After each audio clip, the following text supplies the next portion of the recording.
Graça e paz, mães e filhos que oram. Bom dia. Então, eu sou a Isabel. Obrigada, Cris, em primeiro lugar. Quero agradecer por esta oportunidade de estar aqui. É uma honra e um privilégio também. Agradeço a Deus também por este chamado, digamos assim, estar aqui também ministrando a palavra. Que seja que realmente eu vou fazer uma oração e que seja realmente um tempo de muita bênção, e que Deus possa realmente falar aos nossos corações. Meu Deus e Pai, Senhor, obrigada por estarmos aqui, Deus, nesta hora, Senhor, reunidos, Pai, mesmo através do online, Senhor. Pai, eu te peço que tu te manifestes, Espírito Santo, amigo Espírito Santo, toma a primazia, toma o primeiro lugar. Tu és o conselheiro, o consolador, aquele que estás ao nosso lado, Senhor. Por isso, nesta hora, usa, Senhor, a minha boca, Deus, e, ó Pai, que as palavras, Senhor, elas penetrem no mais profundo do coração de cada um daqueles que está aqui a ouvir, Senhor, daqueles que ainda vão ouvir, Senhor. Tu possas trazer edificação, Senhor, consolo também, ó Deus, ensino, Senhor, para cada um de nós, Pai, que nós possamos realmente, Senhor, ó Pai, nos encher, inspirados, Deus, por esta palavra, Senhor, sermos encorajados, Deus, a permanecer firmes, Senhor, sermos fiéis a Ti, Pai, em o nome de Jesus e para a Tua graça, Senhor, para a Tua glória, Deus, eu te agradeço em nome de Jesus. Amém. Amém. Então, o nosso devocional de hoje será sobre a vida de um homem que viveu na terra de Uz. Era um homem íntegro, justo, temia a Deus e evitava fazer o mal. Ele viveu no tempo dos patriarcas e, ao que se sabe, é o livro mais antigo da Bíblia e faz parte dos livros poéticos. O autor é incerto e provavelmente foi escrito no segundo milénio antes de Cristo, mas colocado na sua atual forma escrita aproximadamente nos tempos de Salomão. Então estamos a falar de Jó.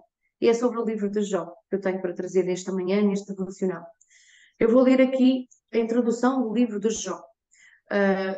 Jó, capítulo 1, do versículo 1, e vou ler até ao versículo 5.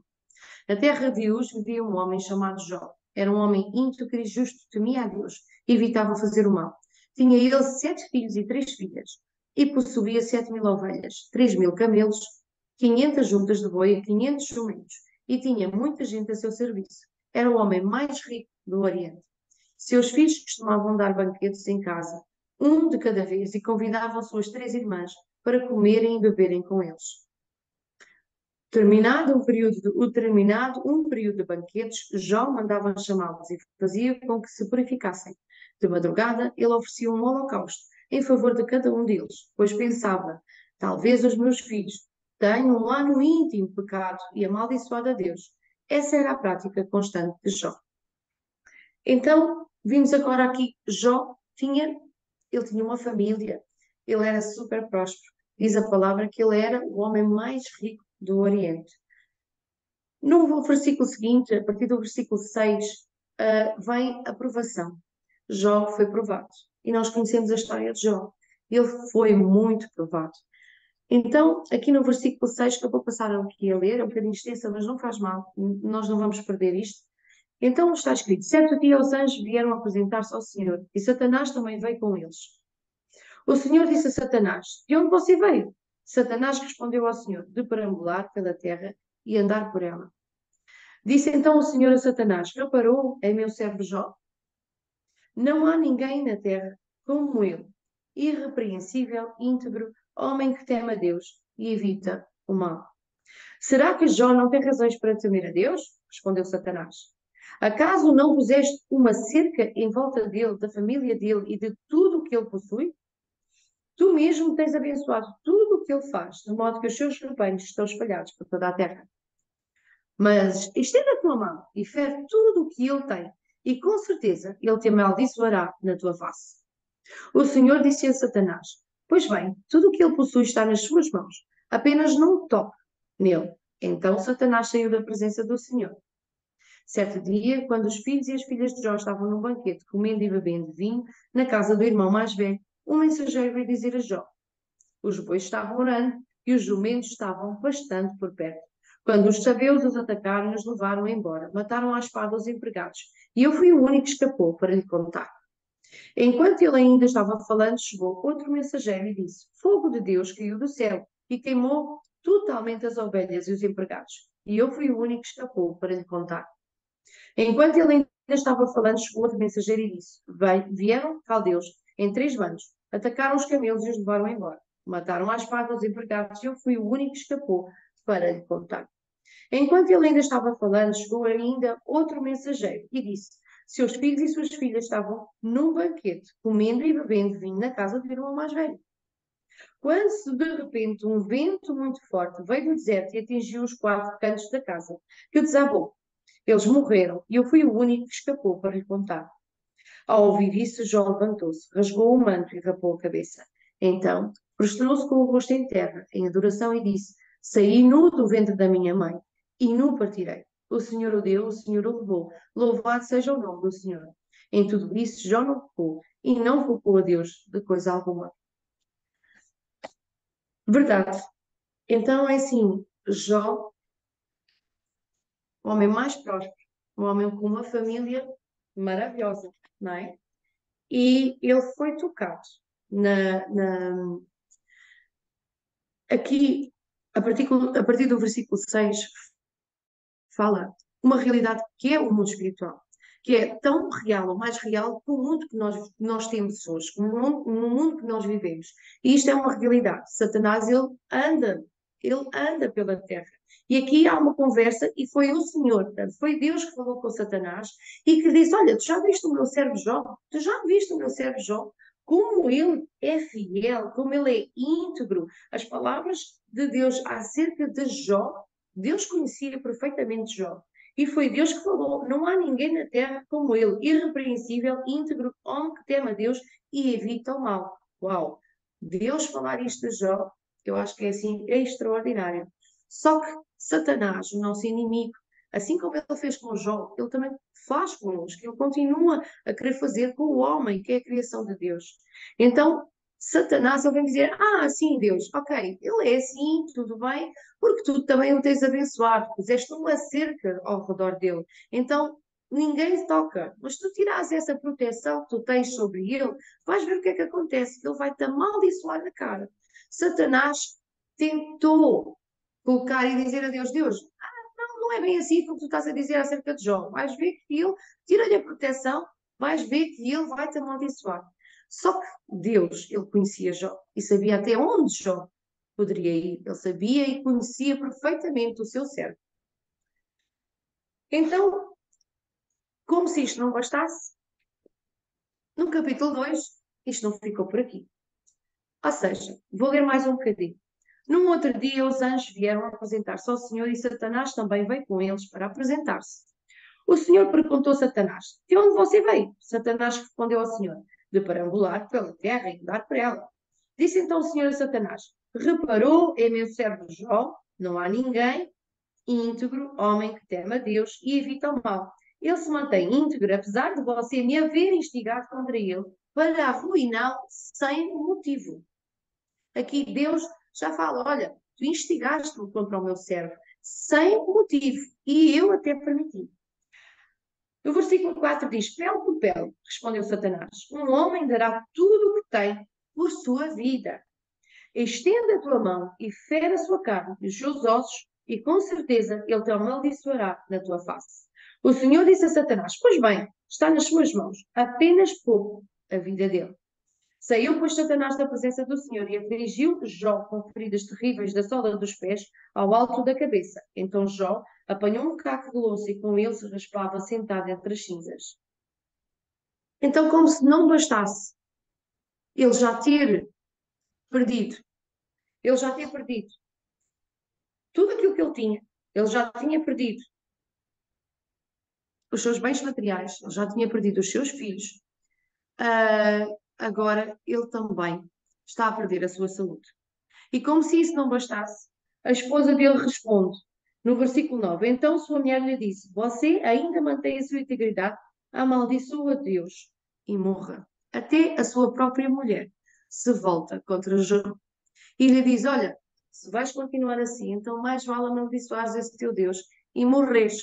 Ou seja, a mulher, com tanta coisa que aconteceu, ela resolve também desistir. E nós vemos na continuação do livro de Jó, além de Jó ter ficado doente, entretanto, do capítulo 4 ao capítulo 37, aparecem os amigos de Jó e falam com ele. A partir daqui desenrola-se um diálogo com os amigos de Jó, Elifaz, Bildad, Zofar e Eliú. No capítulo 38 é o Senhor quem fala, até o capítulo 41 e termina com Jó, falando no capítulo 42. E lá no capítulo 42, quase no fim do livro, no último capítulo, há um versículo que eu quero destacar e vou destacá-lo aqui várias vezes. Porque diz no versículo 5, isto é Jó quem fala, meus ouvidos já tinham ouvido a teu respeito, mas agora os meus olhos te viram. Isto Jó está a falar relativamente a Deus. Meus ouvidos já tinham ouvido a teu respeito, Deus, mas agora os meus olhos te viram. Depois que Jó orou por seus amigos, o Senhor o tornou novamente próspero e lhe deu em dobro tudo o que ele tinha antes. Ele abençoou Jó com mais do que aquilo que ele tinha no início. Isto lá no versículo 42. Deus duplicou. Ele tinha 700 ovelhas e passou a ter 1.400 ovelhas. Ele tinha, peço desculpa, ele tinha 7.000 ovelhas e passou a ter 14.000 ovelhas. Ele tinha 3.000 camelos, ele ficou a ter 6.000 camelos. Ele tinha 500 juntas de boi e Deus deu-lhe 1.000 juntas de bois. Ele tinha 500 jumentos e Deus deu-lhe 1.000 jumentos. Ele voltou a ter também 7 filhos e 3 filhas. E em parte alguma daquela terra havia mulheres tão bonitas como as filhas de Jó. As filhas que Jó teve depois que foi restaurado eram mais bonitas ainda do que as filhas que ele tinha tido anteriormente.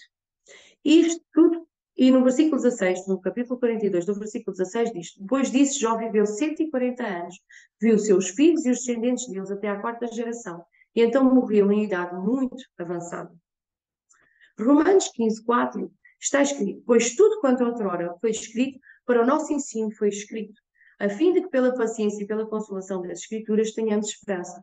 Então, quais são as lições que nós podemos aprender com a vida de Jó? Que eu quero trazer aqui e realçar nesta manhã.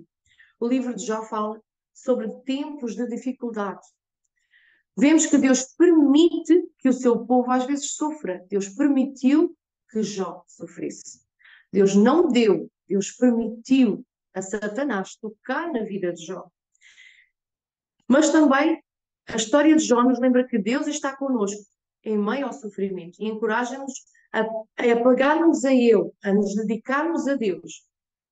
E ao longo desses momentos, independentemente do que estamos enfrentando na vida. Jó, ele suportou todo o tipo de perdas que o ser humano pode ser atingido. Ele passou por perda financeira, pela sua casa, pelo gado, pelos empregados. Perdeu os filhos, o casamento, a saúde e o apoio dos seus amigos. São as áreas fundamentais na vida de qualquer um de nós. São áreas fundamentais na vida de qualquer um de nós. E Jó perdeu isto tudo, passou por todas estas lutas. Então, há uma reflexão que eu trago para nós. Estamos aqui no Mães e Filhos que Oram. Talvez nós estamos aqui, tu estás aqui, eu estou aqui, por causa dos nossos filhos, por causa dos teus filhos, ou seja, por causa dos teus pais. Nós estamos aqui no Mães e Filhos que Oram e graças a Deus porque existem Mães e Filhos que Oram. Mas quem sabe, no fundo, não é apenas só isso. Quem sabe se lá bem no fundo, não é só esta situação que traz aqui. Mas no fundo, o nosso casamento também está em dificuldade, também vai mal, as nossas finanças também estão a ser um desafio e a nossa saúde, se calhar, já esteve melhor do que o que está agora. Então, o que eu quero trazer aqui é que a vida de Jó é uma inspiração para nós, uma história verídica de fidelidade e resiliência. Jó, ele não desistiu. Jó, ele não desistiu. A Bíblia diz que em todo o tempo, que em tudo isso que Jó passou, ele não culpou com os seus lábios. Jó suportou e não perdeu a sua esperança em Deus. Mesmo no ápice, quando a própria mulher, que era a única coisa que lhe restava, disse amaldiçoa a Deus e morre. Ainda aí, Jó respondeu à sua esposa: você fala como uma insensata. Aceitaremos o bem dado por Deus e não o mal? Em tudo isso, Jó não pecou com os seus lábios. Jó permaneceu fiel a Deus, apesar das circunstâncias devastadoras e difíceis. Ele não pecou, apesar de ele não entender porque é que ele estava a passar por isso. Ele não entendia porquê. Mas no fim, Deus recompensou a fidelidade de Jó e restaurou o dobro do que ele havia perdido. Jó foi transformado pela dor, pelo sofrimento. Jó era um homem íntegro, próspero, temente a Deus, como nós já falamos. Só que, meditando no livro de Jó, eu entendi uma coisa que eu nunca tinha visto. É que Jó fazia aquilo que era certo. Ele fazia tudo o que era certo. Ele agradava a Deus. Foi Deus mesmo que disse que ele agradava a Deus. Ele agradava a Deus. Só que eu não percebi aqui um relacionamento de intimidade, proximidade entre eles dois. Entre Jó e Deus. Ele fazia, vou dizer assim, by the book. Ele seguia as regras. Ele fazia aquilo que agradava a Deus. Mas será que Jó tinha um relacionamento íntimo com Deus?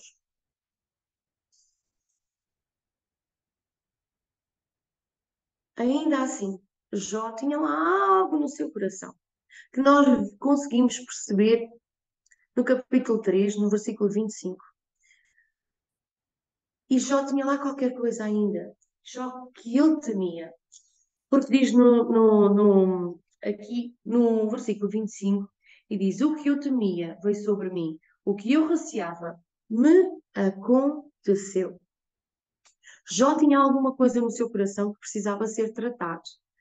E Jó tinha medo. Ele tinha medo. Ele disse: Aquilo que eu temia veio sobre mim, o que eu receava me aconteceu. Apesar de Jó fazer tudo aquilo que agradava a Deus, há aqui outra situação. Jó, ainda assim, ele temia. Havia algo dentro do coração que ele temia que acontecesse. E Satanás, ele conhece os nossos medos. Ele sabe os nossos medos. E ele age através dos nossos medos. Ele age, é uma porta que nós lhe damos, uma legalidade que nós lhe damos. O medo é um espírito, mas nós concedemos essa liberdade quando nós mantemos esse medo dentro de nós. Então, uma reflexão também para nós. Qual é o teu medo? Qual é o meu medo? O que é que tu não tens coragem de falar? O que é que eu não tenho coragem de falar? Nem mesmo para Deus. E nós retemos e não falamos. Eu, ao pensar nisto, eu pensei, não, nós temos que falar para Deus. Nós temos que confessar a Deus. Deus, eu tenho medo. Eu tenho medo. Eu tenho medo. Eu houve um dia que eu disse, Deus, eu tenho medo de ficar doente. Eu tenho medo de ter uma doença. E isto era uma coisa que o meu coração calava dentro de mim e eu tinha medo. E houve um dia que eu entendi isto e pensei, não, eu vou dizer a Deus, Deus, eu tenho medo de ficar doente, ter alguma doença.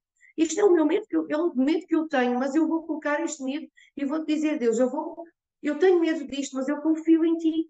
E eu vou confiar, eu não vou deixar que este medo me aprisione, eu não vou deixar que Satanás possa operar neste medo. Eu sei que Tu és Deus, eu sei que Tu és fiel, eu sei que tenho uma parte, eu tenho que cuidar da minha saúde. Mas Deus, apesar disso tudo, eu vou confiar em Ti. E eu não vou calar este medo. Eu vou dizer, Deus, eu tenho medo.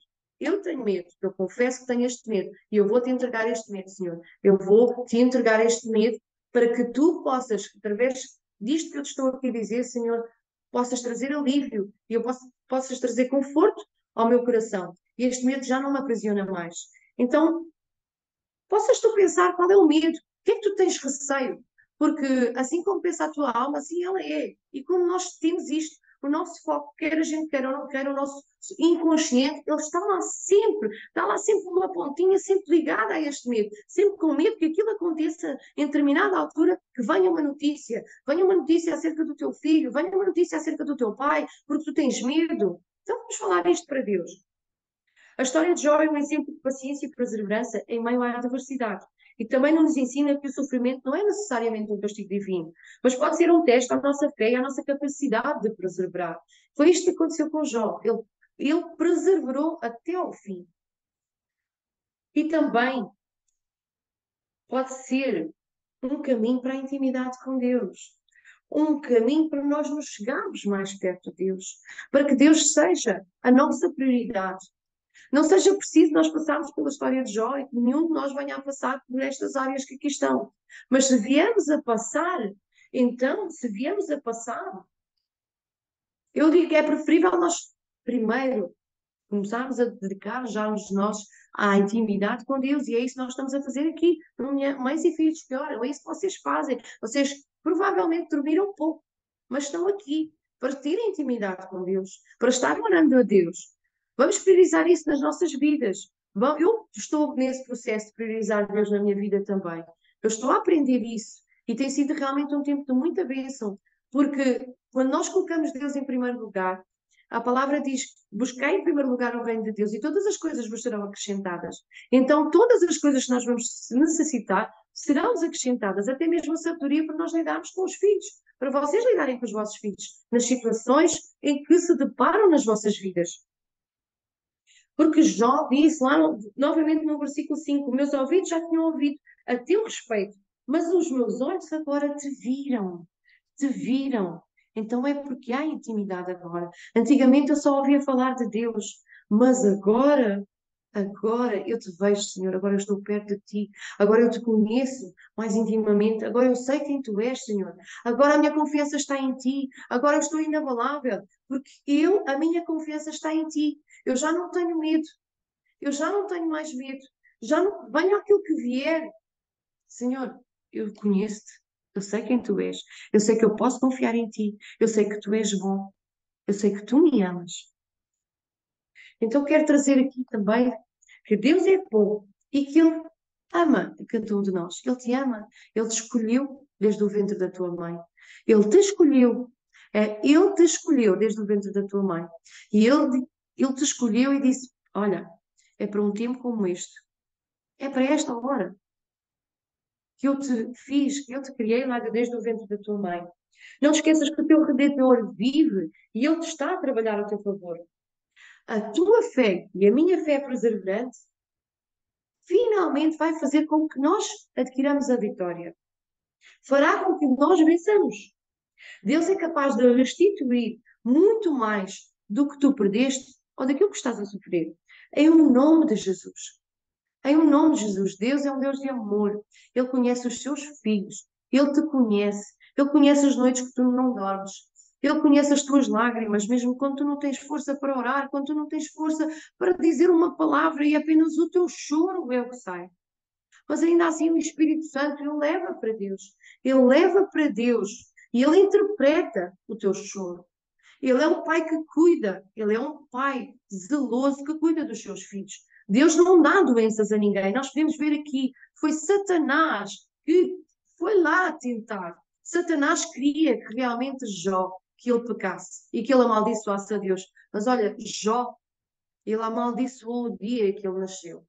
Mas ele nunca se voltou contra Deus. Nunca, nunca. E até os seus amigos, no meio de tudo isto, os seus amigos não entenderam aquilo que se estava a passar. E ainda se levantaram contra Jó. E ainda disseram coisas que magoaram o coração de Jó. E quantas vezes tu e eu estamos a passar por dificuldades, estamos a passar por momentos áridos, por desertos, por onde nós não vemos nada, onde o céu está fechado, onde não vemos resposta. Mas sabes de uma coisa? Deus, Ele continua lá. Deus, ele continua contigo no deserto, contigo na montanha, contigo no vale. Deus está conosco a cada dia. Ele diz que jamais nos deixará ou nos desamparará. Ele está connosco, Ele está contigo, Ele está comigo. E olha, se os teus amigos não entendem, provavelmente eles não vão entender. Eles até nem vão entender porquê. Porque eles não percebem que Deus até te pode estar, realmente até pode estar a testar a tua fé. Mas testar no bom sentido. É para que tu saibas a mulher que existe aí, o homem que existe aí, um homem de fé. Porque Deus já colocou tudo aquilo que tu precisas para tu venceres. Deus já colocou tudo, Ele não vai dar, Ele já deu. Ele já colocou tudo aquilo que tu necessitas para venceres esta luta, para venceres, para resgatares o teu filho. Ele já te deu tudo aquilo que tu necessitas. Ele já te deu tudo. Não vais ter que receber, não é numa oração. Sim, a orar é importante. A imposição de mãos também é importante nos cultos. Estar na igreja é importante, mas Ele já te deu, já te concedeu. Então a prova muitas das vezes vem para te mostrar quem tu és. A prova muitas das vezes vem para que tu vejas que realmente Deus está contigo. Ele não te deixa, porque no momento mais triste da tua vida, Ele vai falar contigo, tu vais ouvir a sua voz, tu vais ter força para te levantar e dizer, não, eu vou lutar, eu vou mais uma milha, eu vou mais além, eu não vou desistir, eu não vou morrer na praia. Aqui nós em Portugal usamos muito essa expressão, eu não vou morrer na praia, eu já cheguei até aqui e eu não vou desistir. Eu vou falar da vida da Cris, porque ela própria ela não desistiu. Por isso é que existem mães e filhos que oram, porque ela própria não desistiu. Quando ela teve uma prova na sua casa, na sua família, e ela não desistiu. E hoje ela está aqui com um ministério super relevante, que tem abençoado milhares de pessoas com... Nós podemos estar aqui a orar, nós podemos estar aqui a aprender. São conferências que são feitas, são vidas que são transformadas. Vimos hoje as filhas delas servirem a Deus, é uma família que serve a Deus. Porquê? Assim como João não desistiu, assim a Cris não desistiu, e assim tu também não vais desistir, assim eu também não vou desistir. E nós vamos ter a vitória. E a vitória, quando ela chegar, é para a glória de Deus, porque nós vamos saber quem esteve connosco no processo e quem nos deu a vitória. Nós não foi pelas nossas orações, não foi pela nossa dedicação, não foi. Provavelmente nós nem sequer fazemos como Jó. Nós provavelmente, se calhar, até já dissemos algumas coisas. Deus, eu não percebo, eu não entendo, Deus, porque é que está a passar isto? Mas se calhar Jó nunca pecou com os seus lábios. Mas será que nós não pecamos já com os nossos lábios? Ainda assim, Deus tem restauração, Deus tem restituição. E este é o tempo de nós nos levantarmos, continuarmos a orar, continuarmos a buscar a Deus, principalmente em intimidade, principalmente tendo esta intimidade. Papá, eu estou aqui, eu não sei o que dizer, eu não sei o que fazer com o meu filho adolescente, eu não sei como lidar, eu não sei como fazer, mas Deus sabe. Ele vai te direcionar. Apenas não desistas. Não desistas. Não desistas. Porque Deus, no final, tu vais ver, como eu vi, Cris, eu vou falar aqui na conferência de Mães e Filhos que oram que nós tivemos aqui na CF Church, e eu vi, e eu ouvi o testemunho da Karen, que eu não conhecia. Eu fiquei completamente impactada. E no outro dia eu ouvi aqui a pregação da Karen também. Eu fiquei tipo, uau, Cris, aquilo que Deus fez na vida da Karen e está a fazer na vida da Stephanie também. Então, isto é verdadeiramente aquilo que Deus continua a fazer, se nós não desistirmos. Então, não desistas, não desistas, mantém-te firme, mantém-te fiel, porque Deus te recompensará e Deus restituirá. E nessa altura, tu vais ser canal de bênção para muitas pessoas, para muitas mães, para muitas mulheres, para muitas jovens. O teu testemunho, a tua história de vida não é em vão, não tem sido em vão, mas tens que passar para que haja empatia, para que tu possas ter conhecimento, tu já viveste, tu já experimentaste, e o teu amor vai brotar no teu coração para ajudar essas vidas que estão lá fora e que precisam desta palavra, que precisam de conhecer Deus intimamente. Então coloca Deus em primeiro lugar, ora, jejua, ora em línguas, dedica-te à oração em línguas, porque a oração em línguas traz o propósito, traz a existência àquilo que Deus tem para a tua vida, para o teu ministério. Não sabes o que fazer com os teus filhos, não sabes como falar, recolhe-te. Ora, ó Pai, ora, Ele vai-te dar sabedoria. Vai ser inato, não des conta. Quando des conta, tu já estás a falar, tu já estás até a ver Deus a agir através da tua boca, através da tua forma de falar, através, dando-te um amor que tu nem sequer sabias que tinhas naquela altura. Então, olha, esta é a palavra que eu trago para ti e para mim também. E certa estou de que realmente vai chegar o dia da tua vitória, vai chegar o dia da minha vitória. E nós vamos louvar a Deus e engrandecer ao Senhor, porque Ele é o Deus, o nosso Criador, mas também é o nosso Papá, é o nosso Pai, que nos ajuda, que está connosco. Ele é o principal e interessado em que tu e eu obtenhamos a nossa vitória, tenhamos uma vida plena e abundante, porque Jesus veio para nos dar vida e vida com abundância. Em nome de Jesus. Amém.